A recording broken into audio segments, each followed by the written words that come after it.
ओम तव कथामृतम तप्त जीवनम कविभिरीडितं कल्मषापहं श्रवणमंगलम श्रीमदाततं भुवि गृह्णन्ति भूरिदा जनाः।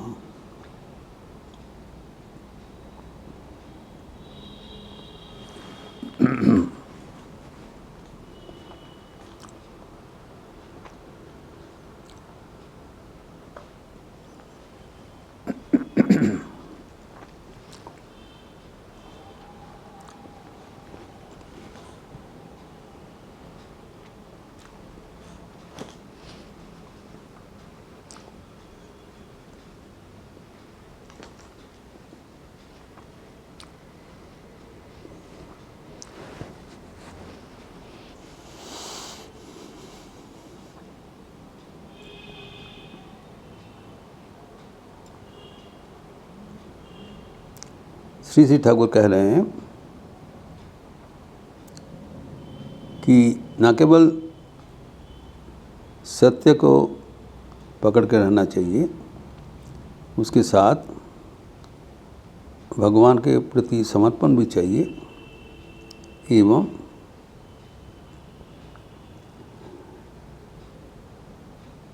नारियों के प्रति श्रद्धा सम्मान का भावना होना चाहिए।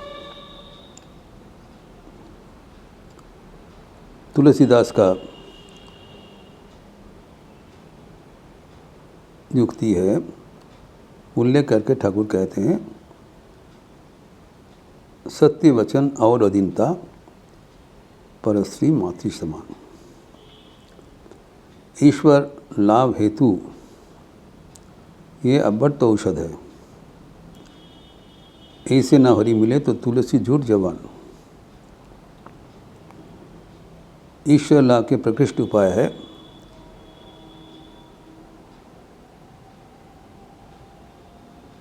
सत्य वचन। सत्य वचन का व्याख्यान करते हुए कहा गया है, अप्रिय वचन सत्य कदापि न कहे। मिथ्या भाषण नहीं होना चाहिए, लेकिन जो सत्य वचन औरों को हानिकर है उसको नहीं बोलना ही श्रेय है। अप्रिय एवं जो हानिकर मतलब सब समय हम वो सत्य वचन स्वीकार करने का, ग्रहण करने का मानसिकता नहीं रहता है, सामर्थ्य नहीं रहता है। उस क्षेत्र में निश्चुप रहना ही विधेय है। एवं सर्वदा याद रखना चाहिए कि भगवान की कृपा भिन्न हम लोग ये व्रत पालन करने में असमर्थ रहेंगे। जो भगवान के शरणागत है वही जीवन में सफल होते हैं। इसलिए संतगण कहते, हे जीव शरणागत शरणागत शरणागत।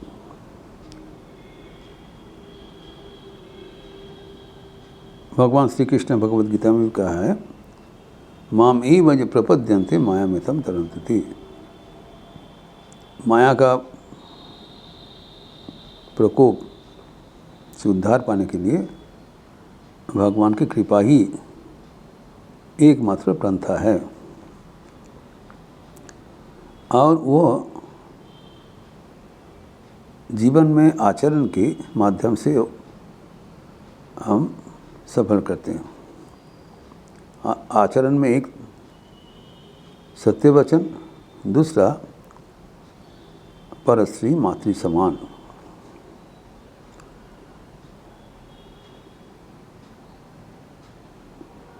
जीवन में, साधन जीवन में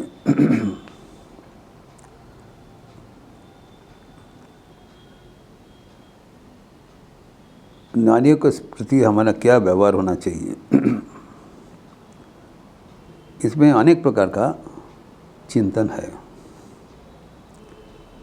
ये भी कहा गया है, नारी नरक के द्वार है, नरकस्य द्वारम, नारी विषवत परित्यज्य इत्यादि उक्ति है। लेकिन इसमें ठाकुर के, श्री रामकृष्ण के एक अभिनव दृष्टिभंगी है।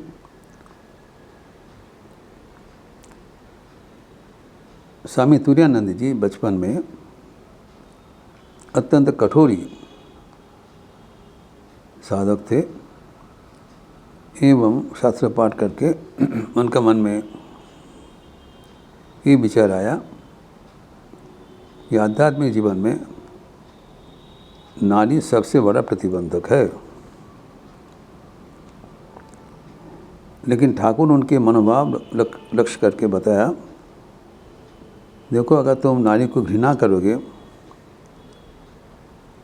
तो कभी मन में शुद्ध भाव नहीं ला पाओगे। नारियों को घृणा करके नारियों को दूर करना ये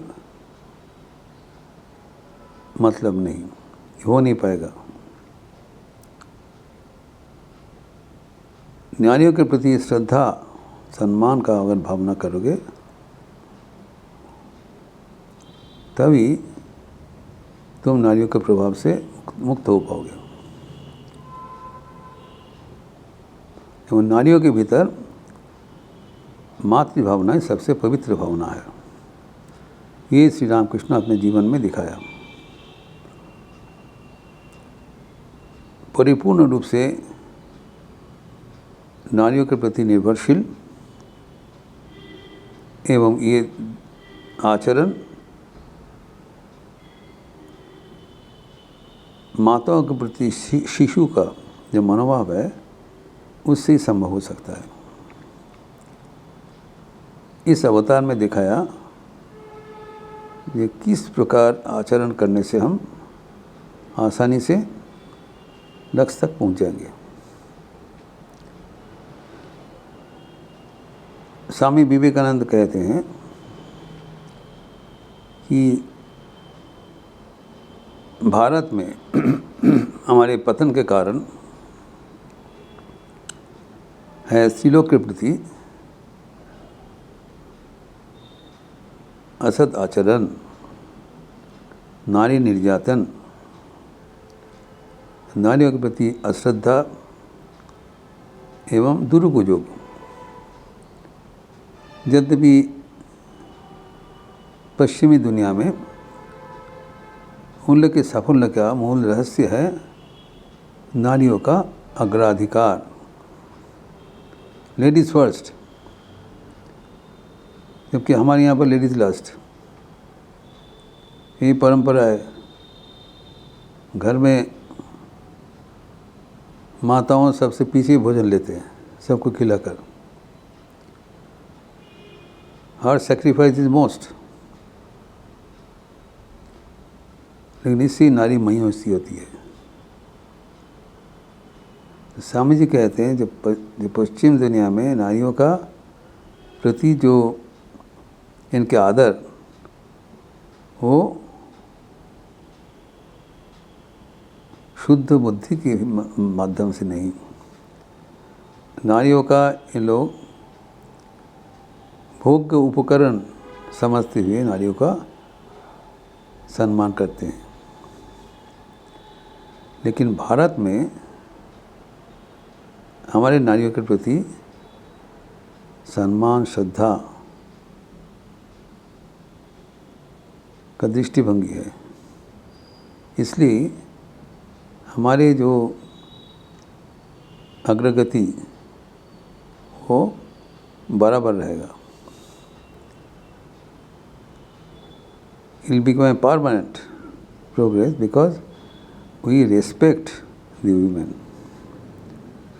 नारियों का हमारा प्रति, हम नारियों के प्रति एक पवित्र दृष्टि रखते हुए अगर चले तभी हम उनके कल्याण कामना से, शुभेच्छा से, आशीर्वाद से अविष्ट सिद्ध होगा। The difference to attitudes, Swamiji was very careful. हमारे दृष्टिभंगी बदलना चाहिए, तभी हम जीवन में सफल हो पाएंगे।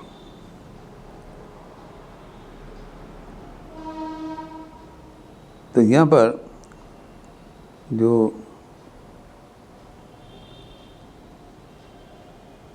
हमारे देश में जो परंपरा है वो प्राचीन परंपरा यही है। तो नारियों का 2 आयाम होता है। एक है हमें ईश्वर की ओर ले जाते हैं, दूसरा है ईश्वर से दूर कर देते हैं। इसलिए कहा जाता है विद्या रूपिणी एवं अविद्या रूपिणी। विद्या रूप धारण करके वो हमारे मन को ईश्वर तक पहुंचा देते हैं, और फिर वही शक्ति विपरीत रूप धारण करके जिसको अविद्या माया कहलाता है वो ईश्वर से दूर कर देते हैं। तो हमें अविद्या माया को दूर करने के लिए विद्या माया को आश्रय लेना चाहिए, एवं उसके बाद अविद्या माया और विद्या माया दोनों के ही वर्जन करके मन को भगवत केंद्रित कर लेना चाहिए। तो नारियों के प्रति श्रद्धा का भावना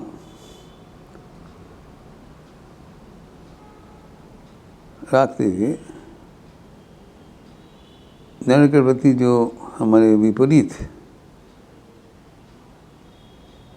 जो मनोभाव है उसको विनाश करना चाहिए।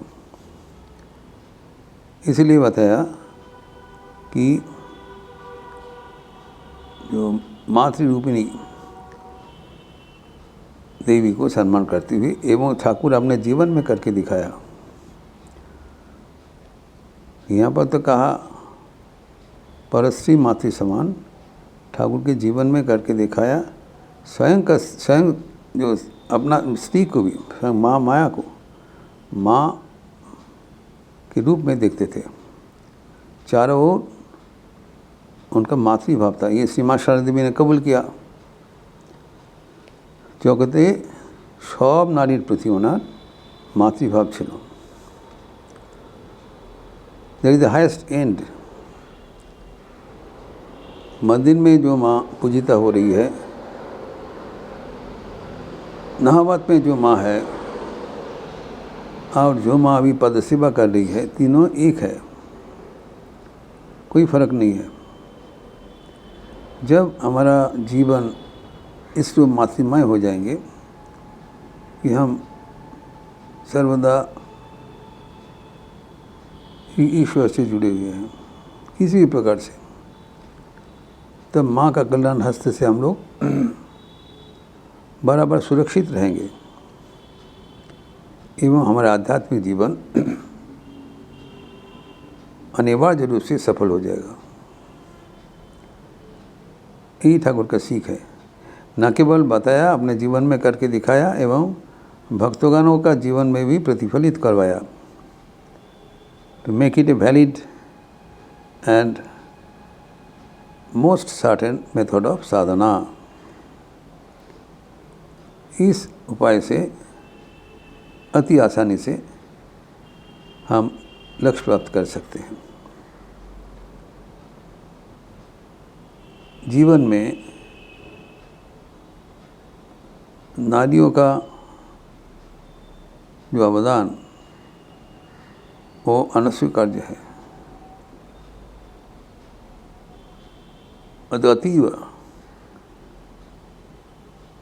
अपरिहार्य है। नारियों का जब आशीर्वाद मिलेगा तब सब कुछ मिल जाता है। इसलिए स्वामी विवेकानंद ने कहा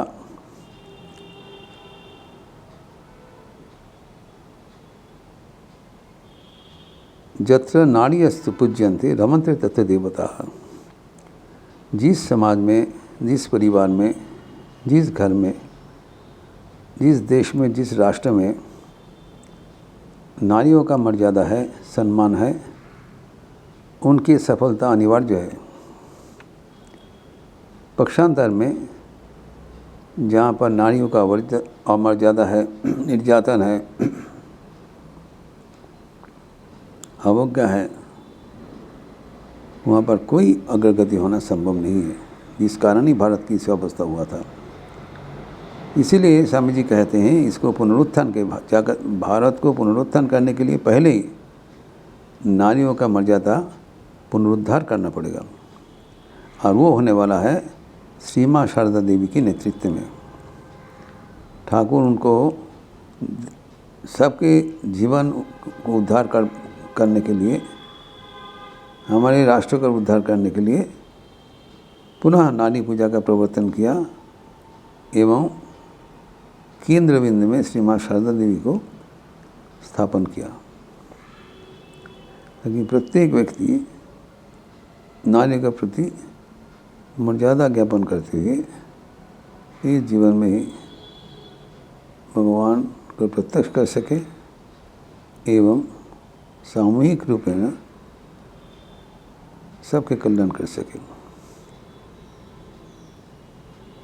ये बहुत ही गहराई से सोचना चाहिए एवं जीवन में अपनाना चाहिए, तभी हमारा जीवन सार्थक और सफल होगा एवं हमारे कथामृत चर्चा कार्यकरी होगी।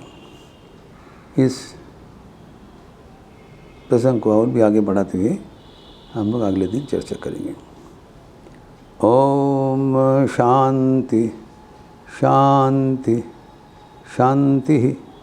हरि ओम तत्सत। श्री राम कृष्णार्पणमस्तु। आज शुक्रवार का अवसर है। सुबह में 10:30 बजे के बाद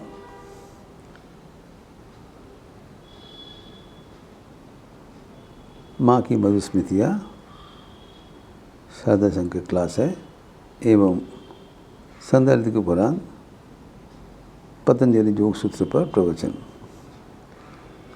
वो भी मेरा ही रहेगा।